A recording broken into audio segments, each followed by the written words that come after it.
नमस्कार साथियों, मैं अमित कुमार स्वागत करता हूं आप सभी के अपने YouTube चैनल AKSD क्लासेस में। इस वीडियो में हम रेलवे ग्रुप डी से एग्जाम से संबंधित जो है प्रैक्टिस सेट 17 देखने वाले हैं, जिसमें 50 महत्वपूर्ण प्रश्न लिए गए हैं। साथ में प्रत्येक प्रश्न से जुड़े हुए महत्वपूर्ण बिंदु पर भी बात करेंगे। तो वीडियो बहुत ही इंपॉर्टेंट है, क्योंकि विगत वर्षों में पेपर में जो है पूछे गए प्रश्न है, इसलिए वीडियो को अंत तक जरूर देखें। बात करें अगर हम पहले प्रश्न की, तो पहला प्रश्न है कि गौतम बुद्ध ने बोधगया के लिए अपना रास्ता खोजने का फैसला किया और बिहार के बोधगया में डैश के पेड़ के नीचे कई दिनों तक ध्यान किया। तो किस पेड़ के नीचे इन्होंने ध्यान किया था? तो पीपल का पेड़ था। ऑप्शन नंबर आपको ये ध्यान रखना है, बिल्कुल पीपल हो जाएगा। इनके बारे में बात कर ले तो इनका जो जन्म हुआ था कमल एवं सांड यानी संबंधित जो अगर प्रतीक चिन्ह की बात करते हैं तो जन्म का जो प्रतीक कमल एवं सांड था।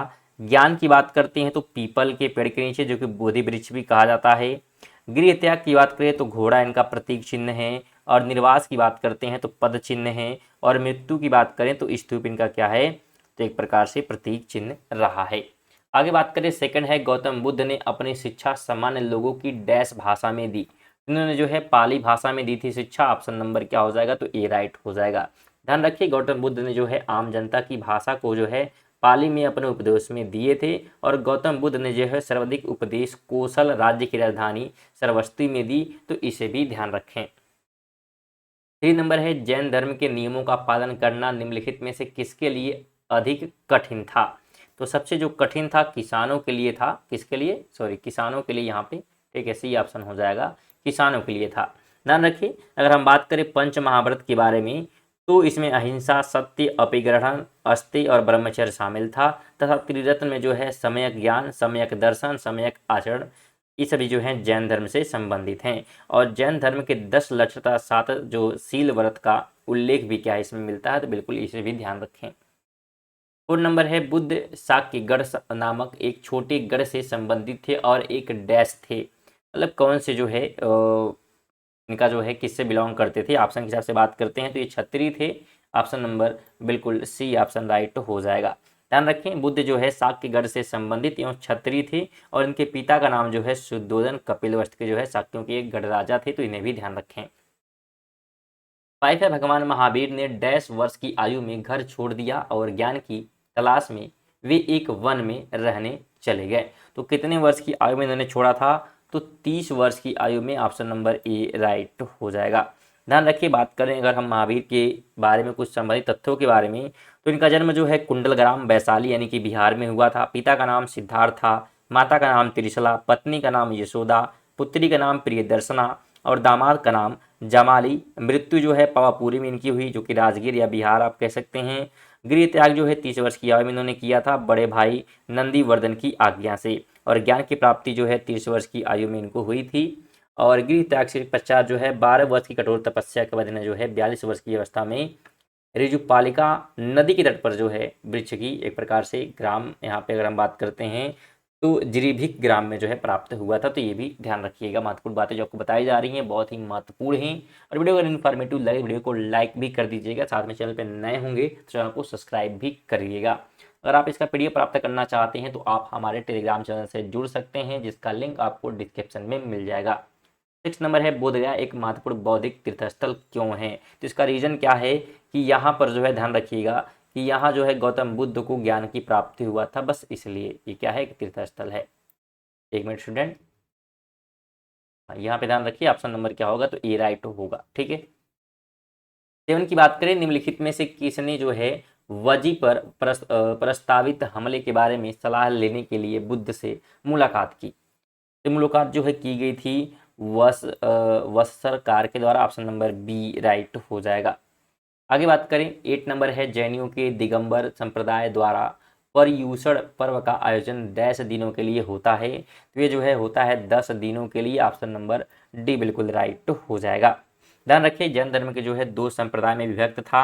श्वेतांबर जो कि सफेद वस्त्र धारण करते थे और दिगंबर जो नग्न अवस्था में रहने वाले थे।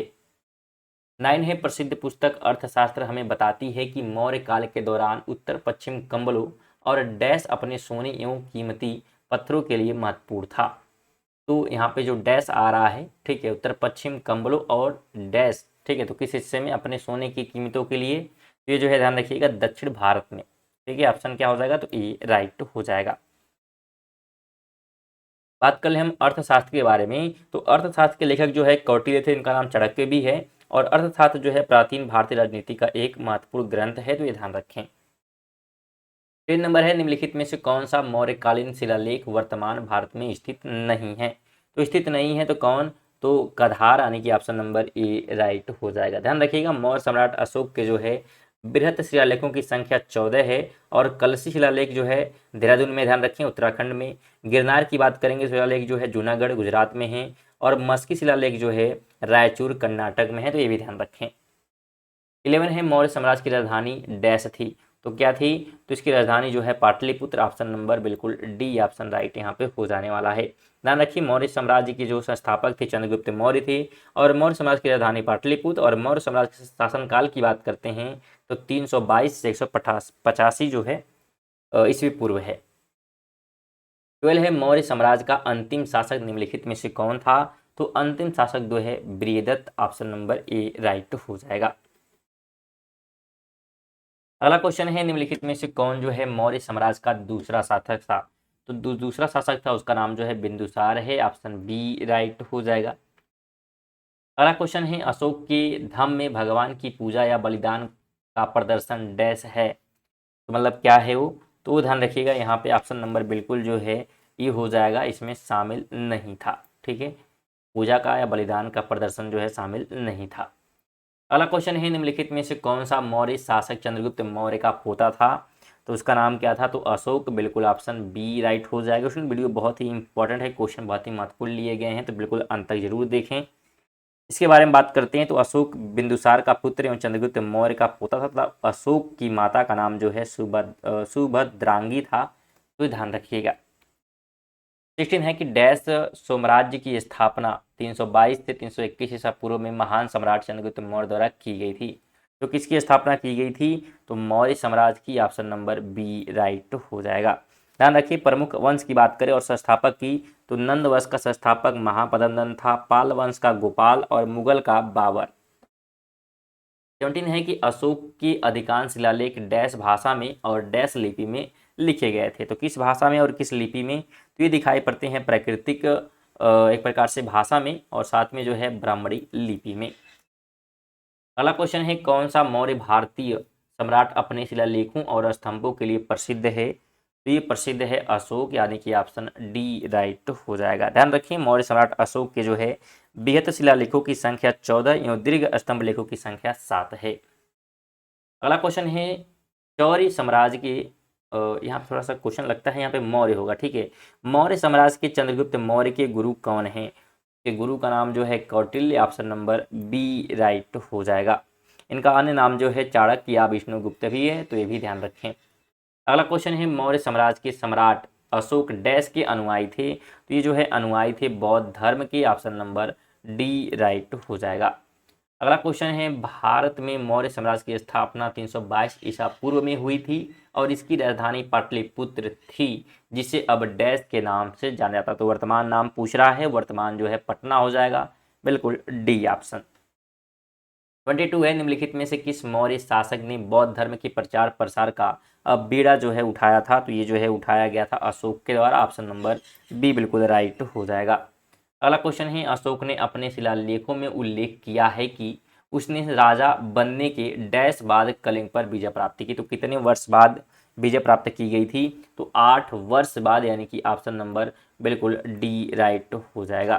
ध्यान रखें, अगर हम बात करें तो अशोक ने जो है अपने राज्याभिषेक के 8वें वर्ष, यानी कि लगभग 261 ईस्वी पूर्व जो है कालिंग पर आक्रमण करके विजय प्राप्त की थी। 24 है, निम्नलिखित मौर्य सम्राटों में से किसे जो है प्रियदर्शी के नाम से जाना जाता है। तो उसका नाम जो है अशोकी है, ऑप्शन नंबर डी राइट हो जाएगा। अगला क्वेश्चन है, निम्नलिखित में से किस राजा के शासनकाल में सांची का महान स्तूप बनाया गया था। ये जो है बनाया गया था अशोक के शासनकाल में, यानी कि ऑप्शन नंबर ए राइट हो जाएगा। और जो सांची का स्तूप है रायसेन, जो कि मध्य प्रदेश में स्थित, ध्यान रखें। और वर्ष 1989 में जो है सांची की स्तूप की यूनेस्को द्वारा जो है विश्व धरोहर में शामिल किया गया, तो इसे भी ध्यान रखिएगा। 26 है कि मौर्य शासक अशोक की मृत्यु कब हुई थी? तो इसकी मृत्यु जो है 200 कब हुई थी? 232 ईस्वी पूर्व, यानी कि डी ऑप्शन हो जाएगा। तो बिल्कुल ध्यान रखना है। आगे बात करें हम मौर्य साम्राज्य की, किस सम्राट ने युद्ध जीतने के बाद विजय का त्याग कर दिया था? तो उसका नाम जो है अशोक है। ऑप्शन नंबर ए राइट हो जाएगा। ध्यान रखिए, अशोक ने जो है कलिंग युद्ध में नरसंहार से जो है विचलित होकर युद्ध की नीति का त्याग किया था। तो इसे भी ध्यान रखिएगा क्यों किया था। 28 है, निम्नलिखित यूनानी शासकों में से किसने जो है मेगास्थनीज को चंद्रगुप्त मौर्य के दरबार में भेजा था?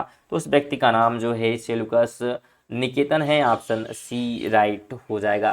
ध्यान रखें, मेगास्थनीज जो है इंडिका लिखी है, जिससे मौर्य इतिहास की जानकारी प्राप्त होती है। चंद्रगुप्त मौर्य ने जो है सेल्यूकस निकेतन को पराजित किया था और सेल्यूकस निकेतन ने अपने राजदूत मेगास्थनीज को चंद्रगुप्त मौर्य के दरबार में भेजा था। तो ध्यान रखें इन बातों को, जो बातें आपको बताई जा रही बहुत ही महत्वपूर्ण है, क्योंकि क्वेश्चन उनसे भी क्वेश्चन बन सकते हैं। 29 है कि भारत में शुंग वंश के संस्थापक कौन थे? तो इसके संस्थापक जो है पुष्यमित्र शुंग, बिल्कुल ऑप्शन बी राइट हो जाएगा। ध्यान रखें, अगर शुंग वंश की बात करते हैं अंतिम शासक की, तो देवभूति थे। ठीक है, और शुंग वंश के शासनकाल की बात करते हैं तो 185 से 75 ईस्वी पूर्व तक है। तो इसे भी ध्यान रखें। 30 नंबर है, भारत में सातवाहन वंश का संस्थापक निम्नलिखित में से कौन था? तो इसका संस्थापक जो है Simuka, option number B right हो जाएगा। अगला क्वेश्चन है, सातवाहन डैश भारत में एक शक्तिशाली राजवंश थे, तो किस हिस्से में थे? तो ये जो है दक्षिण के हिस्से में। ऑप्शन नंबर डी राइट हो जाएगा। अगला क्वेश्चन है, प्रसिद्ध शासक कनिष्क डैश वंश के थे? तो ये जो है संबंधित थे कुषाण वंश से। ऑप्शन नंबर बी राइट हो जाएगा। 33 है, मौर्यों के पतन से लेकर गुप्तों के उत्थान यानी कि दूसरी शताब्दी ईसा पूर्व से तीसरी शताब्दी ईस्वी तक की अवधि को भारतीय इतिहास में के रूप में जाना जाता है? तो किस रूप में जानते हैं? तो इसे जो है जानते हैं बिल्कुल उत्तर मौर्य काल के रूप में। ऑप्शन नंबर ए राइट हो जाएगा। 34 है, निम्नलिखित में से किस राजवंश ने मौर्योत्तर काल में रेशम मार्ग को नियंत्रित किया था? तो ये जो है नियंत्रित किया गया कुषाणों के द्वारा ही। ऑप्शन नंबर डी राइट हो जाएगा। 35 है कि मौर्योत्तर काल में डैश वे पुरुष और महिलाएं थे जिनके पास जमीनें नहीं थी, उन्हें जो है कहा जाता था क्या? तो दास और उसके बाद जो है कर्मकार, यानी कि ऑप्शन डी राइट हो जाएगा। 36 है, निम्नलिखित में से किस शासक ने शुंग वंश की स्थापना की थी? तो शुंग वंश की स्थापना जो है पुष्यमित्र शुंग ने, यानी कि ऑप्शन सी राइट हो जाएगा। और इसकी स्थापना जो है 185 से पूर्व हुआ था। तो इसे भी ध्यान रखिएगा। अगला क्वेश्चन है, डैश जो कनिष्क के दरबार में रहते थे ने बुद्ध की जीवनी बुद्ध चरित्र की रचना की है? तो इसकी रचना जो है की गई थी अश्वघोष के द्वारा, यानी कि ऑप्शन नंबर सी राइट हो जाएगा। कनिष्क को जो है ध्यान रखिएगा, कनिष्क को द्वितीय अशोक के नाम से भी जाना जाता है। तो ये भी महत्वपूर्ण बातें हैं। साथ में कनिष्क के दरबार में जो है अश्वघोष, नागार्जुन, वासुमित्र, चरक तथा पाशव जैसे विद्वान रहते थे। तो इनके नाम भी याद होने चाहिए। 38 है कि गांधार कला शैली यानी कि स्कूल ऑफ आर्ट किस राजवंश के तहत विकसित हुई थी? तो ये जो है विकसित हुई थी कुषाणों के अंतर्गत। ऑप्शन नंबर बिल्कुल ए ऑप्शन यहाँ पे हो जाने वाला है। अगला क्वेश्चन है, निम्नलिखित में से कौन जो है चंद्रगुप्त प्रथम की पत्नी है? तो चंद्रगुप्त प्रथम की पत्नी जो है कुमारी जो है कुमार देवी। ठीक, यानी कि ऑप्शन नंबर बिल्कुल सी ऑप्शन राइट हो जाएगा। ध्यान रखिए, गुप्त वंश का शक्तिशाली शासक की बात करें हम, चंद्रगुप्त प्रथम से संबंधित कुछ महत्वपूर्ण तथ्य बात कर लें तो गुप्त वंश का सबसे शक्तिशाली शासक था और गुप्त वंश का वास्तविक संस्थापक भी था। महाधिराज की उपाधि जो इसे दी गई थी और गुप्त संवत का प्रारंभकर्ता भी इसे कहा जाता है। और लिच्छवी राज्य की राजकुमारी कुमार देवी के साथ जिसका विवाह हुआ था। इन बातों को भी ध्यान रखते हुए आगे बढ़ते हैं। 14 नंबर है, निम्नलिखित में से किस गुप्त शासक ने पश्चिमी क्षेत्रों में शकु को पराजित करके विक्रमादित्य की उपाधि धारण की थी? ये जो है चंद्रगुप्त द्वितीय ने किया था। ऑप्शन नंबर सी राइट हो जाएगा। वीडियो को लाइक और शेयर करते हुए चलिएगा। साथ में अगर चैनल पर नया होंगे चैनल को सब्सक्राइब जरूर करिएगा। 41 है कि हर्षवर्धन द्वारा कितने संस्कृत नाट्य लिखे गए थे? तो इसकी संख्या जो है 3 है। ऑप्शन नंबर सी राइट हो जाएगा। बात कर ले हम तीनों के बारे में, तो पहले का नाम प्रियदर्शिका, दूसरे का रत्नावली और तीसरे का नागानंद है। तो इनके नाम भी याद होने चाहिए। 42 है, गुप्त शासक समुद्रगुप्त की प्रशंसा में लिखित प्रयाग प्रशस्ति या इलाहाबाद स्तंभ के रचयिता कौन है? इसके रचयिता ध्यान रखने हैं हरिसेन है। बिल्कुल ऑप्शन सी राइट हो जाएगा। 43 है कि हर्षवर्धन ने नर्मदा नदी पार करके दक्कन की ओर बढ़ने की कोशिश की, तब चालुक्य नरेश डैश ने उन्हें रोक दिया। तो किसने रोका था? तो इसे जो है पुलकेशिन द्वितीय द्वारा क्या किया गया? रोका गया था। ऑप्शन ए राइट हो जाएगा। ध्यान रखें, चालुक्य वंश के प्रतापी शासक पुलकेशिन द्वितीय ने जो है हर्षवर्धन को नर्मदा नदी के तट पर पराजित किया था, और इसका उल्लेख जो है एहुल अभिलेख में मिलता है। 44 है कि नालंदा विश्वविद्यालय की स्थापना डैश द्वारा 15वीं शताब्दी में की गई थी। तो इसकी स्थापना जो है की गई कुमार गुप्त के द्वारा। ऑप्शन नंबर ए राइट हो जाएगा। ध्यान रखिए, कुमार गुप्त ने जो है प्रथम नालंदा विश्वविद्यालय की स्थापना की, और इस विद्यालय को ऑक्सफोर्ड ऑफ महायान के नाम से भी जाना जाता है। 45 है निम्नलिखित में से किस गुप्त शासक को उसकी सैन्य उपलब्धियों के कारण भारत का नेपोलियन कहा जाता है? तो ये कहा जाता है समुद्रगुप्त को। ऑप्शन नंबर बिल्कुल सी राइट हो जाएगा। ध्यान रखें कि प्रसिद्ध इतिहासकार बीसेंट स्मिथ ने जो है इस बात को कहा है। क्या कहा है? तो भारत का नेपोलियन समुद्रगुप्त को, ये भी ध्यान रखें। 46 है कि हर्षवर्धन और पुलकेशिन द्वितीय का युद्ध किस नदी के तट पर हुआ था? तो ये जो है लड़ा गया था नर्मदा नदी के तट पर। ऑप्शन नंबर क्या हो जाएगा? तो बिल्कुल ए ऑप्शन राइट हो जाएगा। आपसे यहाँ पे क्वेश्चन है, आपको बताना है कि नर्मदा नदी जो है किस महासागर में गिरती है, बंगाल की खाड़ी में या अरब सागर में? तो आपको कमेंट बॉक्स में इसका जवाब देना है। अगला क्वेश्चन है निम्नलिखित में से कौन हर्षवर्धन के दरबारी कवि और हर्षचरित के लेखक थे? ये जो है बाणभट्ट इसके लेखक थे। ऑप्शन नंबर ए राइट हो जाएगा। अगला क्वेश्चन है समुद्रगुप्त ने दक्षिणापथ के कितने शासकों को पराजित किया था? तो शासकों की संख्या जो है 12 है। ऑप्शन नंबर ए राइट हो जाएगा। 49 है इलाहाबाद में अशोक स्तंभ पर कितनी प्रशस्ति की खुदाई की गई है? किसकी की गई है?